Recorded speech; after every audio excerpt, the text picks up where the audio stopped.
Financial markets పై పట్టు సాధించాలనుకునే వాళ్ళు Revanth conduct చేసే వెబినార్ కోసం ఈ నెంబర్ కి కాల్ చేయండి. నమస్తే, వెల్కమ్ టు సుమన్ టీవీ. నేను మీ విష్ణు. ప్రస్తుతం మనతో పాటు సీనియర్ స్టాక్ మార్కెట్ అనలిస్ట్ జీవి సత్యనారాయణ గారు ఉన్నారు. వారితో మాట్లాడదాం. సార్ నమస్తే. సార్ సత్యనారాయణ గారు నమస్తే. సత్యనారాయణ గారు, securities exchange board of India ఈ మధ్య ఎప్పటికప్పుడు రకరకాల కొత్త డెవలప్మెంట్స్ని తెర మీదుగా తీసుకొస్తూనే ఉంటుంది. ప్రతిరోజు పేపర్ చూసినా, వెబ్సైట్ చూసినా, సోషల్ మీడియాలోకి వెళ్ళినా కూడా అసలు సెబీ నుంచి ఎన్ని రకాల అప్డేట్స్ వస్తున్నాయి, ఎటువంటి కొత్త ఫ్రేమ్ వర్క్స్ వస్తున్నాయి అంటే రెగ్యులర్గా అప్డేట్స్ వస్తూనే ఉంటున్నాయి. అవును, నా దగ్గర ఒక లిస్ట్ ఉంది, అసలు చూద్దాము. హెచ్ఎన్ఐల కోసం ఒక సరికొత్త అసెట్ క్లాస్ కోసం ఒక ఫ్రేమ్ వర్క్ రెడీ చేస్తున్నట్టు కూడా ఒక న్యూస్ వచ్చింది. తర్వాత F&O నియంత్రణకు సెబీ చర్యలు, నవంబర్ 20 నుంచి దశల వారీగా విధానం అమలు. ఇంకోటి వచ్చేసి వీక్లీ ఎక్స్పైరీ ఒకేసారి అంటూ కూడా వీటి గురించి డీటెయిల్డ్గా ఒక్కొక్కటిగా మీ యొక్క అనాలిసిస్ తెలియజేయగలరు అసలు. రైట్. ఇప్పుడు ఈ మధ్య కాలంలో సెబీ వాళ్ళు బాగా యాక్షన్ అంటే మార్కెట్లో ఏం జరుగుతుంది, మార్కెట్ ఆల్ టైమ్ హైక్ పోవటం వలన మైనస్ పాయింట్లు ఏంటిది, ఎప్పుడో జరిగిన తర్వాత అయ్యే బదులు జరగక ముందే జాగ్రత్తలు తీసుకోవాలనే ఉద్దేశంతో చేంజెస్ అంటే రూల్స్ అనుకోండి ఎప్పటికప్పుడు. ఈ మధ్యకాలంలో మెయిన్ F&Oలో చిన్న ఇన్వెస్టర్లు బాగా నష్టపోతారు. అంతకుముందు నుంచి వార్నింగ్లు ఇవ్వటం, వాళ్ళు సర్వే ప్రకారం 190 మంది పైసలు పోగొట్టుకుంటారు, దూరంగా ఉండండి అన్నా కానీ ఎవరు ఏమీ లేదు, మామూలుగానే నష్టపోయేటోళ్ళు నష్టపోతుర్రు, ట్రేడింగ్ చేసుకునే వాళ్ళు పోతుర్రు. కానీ సెబీ ఏం చేస్తుంది, ఇప్పుడు ఇంకా కంట్రోల్ చేయడం కోసం ఇప్పుడు అంటే F&Oలో చిన్న ఇన్వెస్టర్లను దూరంగా ఉంచడం, ఎవరైతే అధిక రిస్క్ తీసుకొని అంటే పెద్ద మొత్తం పెట్టాలి, రిస్క్ ఎక్కువ తీసుకునే వాళ్ళనే ఉంచాలి అనేది, చిన్న ఇన్వెస్టర్లను దూరంగా ఉంచాలనేది మెయిన్ కంటెంట్ కాన్సెప్ట్ అదనమాట. దీంతో ఎవరైతే అధిక రిస్క్ తీసుకునే వాళ్ళైతేనే ఇంట్రెస్ట్ చూపించి దాంట్లో అవగాహన ఉన్న వాళ్ళే ఉండండి అని, వేరే విధంగా కాదు అని. అయితే దీనికోసం ఇప్పుడు సెబీ ఓకే చెప్పడం జరిగింది. చెప్పేసినాక ఏదైతే ఈ సెబీ బోర్డు మన ఈ హెచ్ఎన్ఐలు అనమాట, హెచ్ఎన్ఐలు అంటే హై నెట్ వర్త్ ఇండివిజువల్స్ అంటాం. అయితే దీంట్లో కేటగిరీలు ఉంటాయి, స్మాల్, బిగ్ అని. మళ్ళీ 10 లక్షల లోపు, 10 లక్షల వరకు, 10 లక్షలు దాటినాక ఇలా హెచ్ఎన్ఐలు అంటారు అనమాట. అంటే జనరల్గా ఏంటంటే 2 లక్షల పైనే హెచ్ఎన్ఐలు అంటాము. మళ్ళీ 10 లక్షలు పోతే 2 లక్షల నుంచి 10 లక్షల వరకు స్మాల్ హెచ్ఎన్ఐలు అంటారు. మళ్ళీ 10 లక్షల పైన అయితే బిగ్ హెచ్ఎన్ఐలోనే.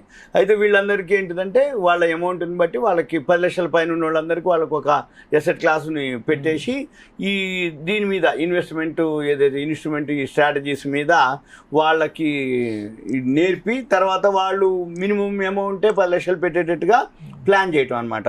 దీనివల్ల ఏమవుతుందంటే వాళ్ళకి ఏదైతే లాంగ్ షార్ట్ ఏవైతే ఈక్విటీలు ఉన్నాయో వాళ్ళకి ఆ పథకాల గురించి ఆఫర్ చేయటం అనేది దాని యొక్క ఉద్దేశం అనమాట. తర్వాత ఏంటిది, దీని మీద వాళ్ళు ప్రజాభిప్రాయం అనేది ఒకటి విడుదల చేయడం జరిగింది. ఇప్పుడు ఏవైతే అంటే జనరల్గా మార్కెట్లో మ్యూచువల్ ఫండ్స్ ఉంటాయి, పిఎంఎస్లు, పోర్ట్ఫోలియో మేనేజ్మెంట్ సర్వీసెస్ అంటాం. వాటి మధ్యలో ఏవైతే ఉన్నాయో ఆ అంతరం అనమాట, బాగా తేడా ఏదైతే ఉందో అంటే పిఎంఎస్ల మీద బాగా ఎక్కువ వస్తున్నాయి.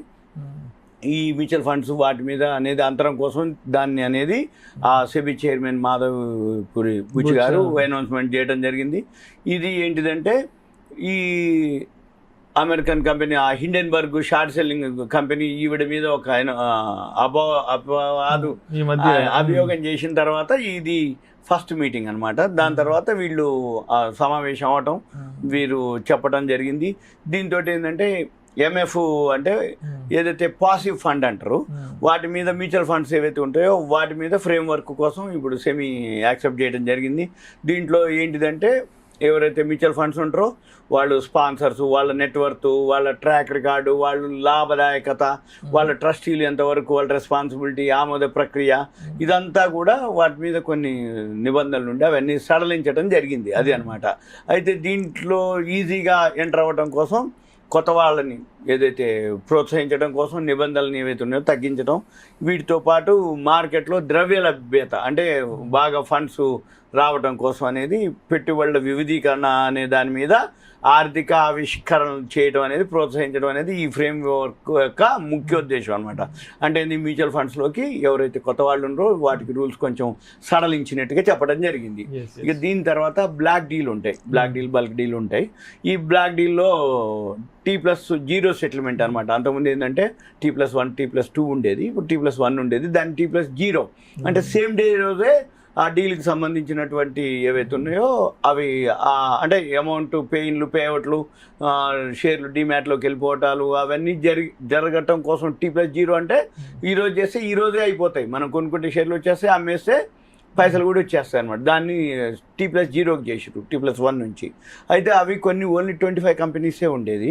ఇప్పుడు దాన్ని ఏం చేశారంటే టాప్ 500 కంపెనీస్కి పెంచారు. బ్లాక్ డీల్ ఓన్లీ 25 కాకుండా దశల వారీగా టాప్ 500 వరకు అనమాట. అప్పుడు ఏమవుతుందంటే ఎక్కువ శాతం కంపెనీలకు అవకాశం ఉంటుంది, బ్రోకర్లకు కూడా ఈజీ అవుతుంది అనేది వాళ్ళు ఆ సెటిల్మెంట్ విధానం అనమాట. T+1 బదులు సేమ్ డే చేస్తారని. ఇక తర్వాత రైట్స్ ఇష్యూలు ఉండేది.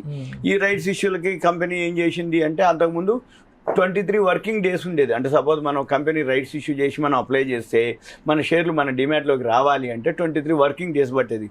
దాన్ని ఇప్పుడు అంతకుముందు టైం ఎక్కువ తీసుకునేది, యావరేజ్న వాళ్ళు చెప్పడం ఏంటంటే 317 రోజులు పడుతుంది అనేది. అయితే ఇప్పుడు అలా కాకుండా కంపెనీ కనుక ఆమోదం తెలిపితే అంటే అనౌన్స్మెంట్ చేసిన తర్వాత 23 పని దినాల్లో క్లోజ్ చేయాలి.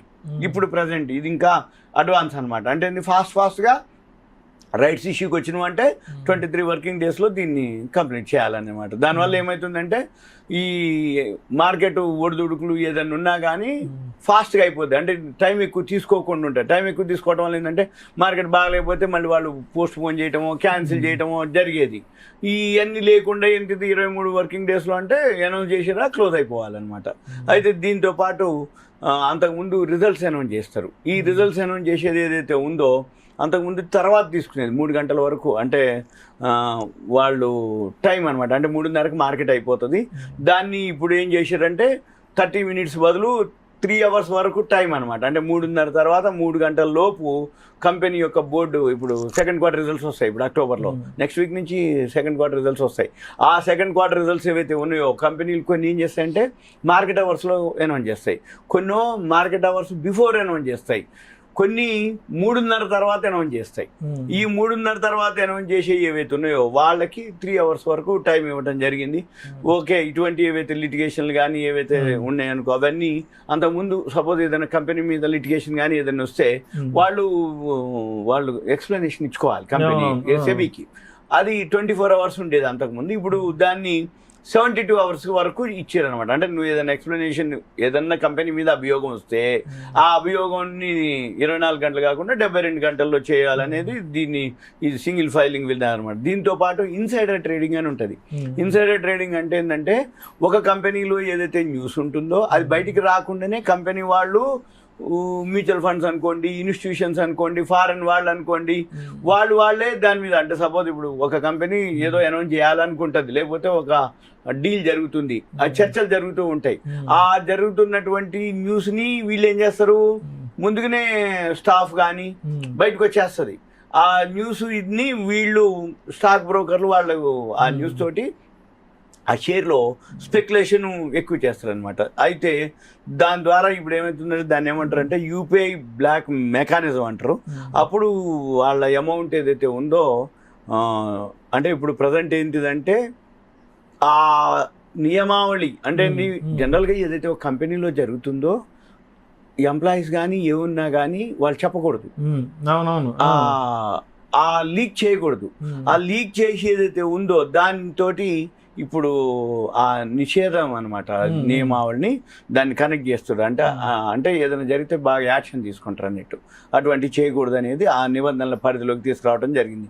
దానివల్ల ఏమవుతుందంటే ఇన్సైడర్ ట్రేడింగ్ అనమాట. అంటే స్పెక్యులేషన్ జరగకుండా అంటే ఆ న్యూస్ తోటి వీళ్ళు ఏం చేస్తారు, ముందు కొనుక్కుంటారు, ఆ న్యూస్ రాగానే పెరుగుతుంది షేరు, వీళ్ళు ఎగ్జిట్ అయిపోతారు. అది ఇన్సైడర్ ట్రేడింగ్ అనమాట. అయితే మళ్ళీ ఇంకోటి ఏంటిదంటే ఇప్పుడు యూపీఐ బ్లాక్ మెకానిజం అనమాట. అంటే మనం డిజిటల్ ద్వారా మన పేమెంట్లు ఏవైతే ఉన్నాయో అది ఇప్పుడు 3-in-1 ట్రేడింగ్ అనమాట. అంతకుముందు ఇప్పుడు ఆల్రెడీ వచ్చేసింది 3-in-1 అంటే మన దగ్గర ఫండ్స్ ఏవైతే ఉన్నాయో ఒకటే అకౌంట్ ద్వారా ఈక్విటీ చేసుకోవచ్చు, F&O చేసుకోవచ్చు, కమోడిటీస్ చేసుకోవచ్చు, కరెన్సీ చేసుకోవచ్చు. దీన్ని 3-in-1 అంటారు అనమాట. అంటే మీ దగ్గర ఒక అకౌంట్ ఉంటే మీరు 3.5 అయిపోయింది, 3.5 అయిపోగానే ఆ అమౌంట్ ఉంది, దాన్ని మీరు కమోడిటీస్ గోల్డ్ సిల్వర్ చేసుకోవచ్చు. 5 వరకు కరెన్సీ ఉంటుంది, డాలర్, యూరో, పౌండ్లు. అదే పైసలతోటి డాలర్ కానీ పౌండ్లు కానీ చేయొచ్చు. మళ్ళీ 5 అయిపోయింది, ఫారెన్ కరెన్సీ ఎక్స్చేంజ్ ఆ మార్కెట్ అయిపోయింది, కరెన్సీ మార్కెట్. మళ్ళీ నైట్ 11:30 వరకు gold, silver, crude oil, natural. అంటే మన అమౌంట్ 3-in-1 అనమాట. అంటే ఉన్న అమౌంట్ని చేసుకోవచ్చు. ఆల్రెడీ ఇది ఉన్నదే మళ్ళీ వాళ్ళు కల్పించాలని చెప్పేసి చెప్పడం జరిగింది. ఇది 2025 1 నుంచి అని చెప్పారు, ఫిబ్రవరి 1 నుంచి అమల్లోకి వస్తున్నారు. కానీ ఆల్రెడీ అది ఉంది. మరి యూపీఐ బ్లాక్ మెకానిజం. ఇక తర్వాత ఈ F&O ఏదైతే ఉందో దీంట్లో రిటైల్ మదుపరుల పాత్రను తగ్గించాలనేది మెయిన్ అనమాట. బోర్డు యొక్క మెయిన్ ఆ సెబీ సంస్కరణ చేయడం కూడా ఇదే అనమాట. మెయిన్ విశ్లేషకులు చెప్పడం ఏంటిదంటే, ఈ చిన్న ఇన్వెస్టర్లు నష్టపోతారు కాబట్టి వీళ్ళు 10 మందిలో 9 మంది నష్టపోతారు కాబట్టి వీళ్ళని దూరంగా ఉంచాలనేదే మెయిన్ దీంతో. అందుకోసం ఈ సెబీ అనేది వీళ్ళు ఇట్లా చేస్తారు. ఎక్కువ శాతం ఏంటిదంటే పెద్దవాళ్లే ఉండాలి, దానికి అంటే ఆ నష్టాన్ని, భయాన్ని తట్టుకోగలిగే శక్తి ఉన్న వాళ్ళే దీంట్లో ఉండాలి అనేది వీళ్ళ యొక్క అనమాట. ఇది ఇంకా వేరే కూడా కొన్ని చేసిర్రు, అవన్నీ ఇప్పుడు లేవు అమలు. నెక్స్ట్ 2025లో ఉన్నాయి అవన్నీ ఆల్రెడీ ఇప్పుడే అనౌన్స్ చేశారు. కాకపోతే మనకి ఇప్పుడు ప్రజెంట్ అయితే ఇవి అమల్లోకి వచ్చేసినాయి. Thank you sir, thank you so much. Suman TV ధన్యవాదాలు, థ్యాంక్ యూ.